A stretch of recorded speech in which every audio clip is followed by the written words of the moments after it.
ഞാനിന്ന് ചീരച്ചോറാണ് കഴിക്കുന്നത്. ചോറ് പുറകെ വരും. എല്ലാവർക്കും സമ്പുഷ്ടിയായിട്ട് ചീരയുണ്ട്. അയില അപ്പയ്ക്ക് അത്ര താല്പര്യമില്ല. വലിയ ടേസ്റ്റ് ഇല്ല ഈ അയിലേക്ക്. ആണോ? എന്നാന്നറിയാം. എന്നാ എനിക്ക് വേണ്ട. എന്ന് വെച്ച് കുഴപ്പമൊന്നുമില്ല. വേണ്ടായക്ക് മാത്രമുള്ള ഇതൊന്നും കുഴപ്പമൊന്നുമില്ല.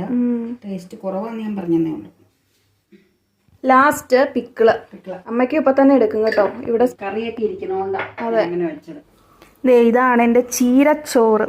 ചീര ഇങ്ങനെ ചോറിൻ്റെ ഉള്ളിലേക്ക് ഫുള്ള് മിക്സ് ചെയ്യണം. പണ്ടൊക്കെ അപ്പച്ചൻ കഴിച്ചുകൊണ്ടിരുന്നത് എങ്ങനെയാണെന്നറിയോ? ഇതിങ്ങനെ എടുക്കുന്നു, കൈ ഇങ്ങനെ ഉരുട്ടും. കുട്ടികൾക്കും ഇങ്ങനെ ഉരുളയായിട്ട് കൊടുക്കും അല്ലേ? ഇങ്ങനെ ഉരുട്ടും.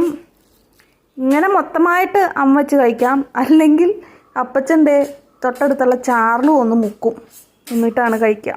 നമുക്കിപ്പോൾ മീൻചാറുള്ളതുകൊണ്ട് മീൻചാറിൽ മുക്കിയിട്ട് അങ്ങ് കഴിക്കാം. അടിപൊളി.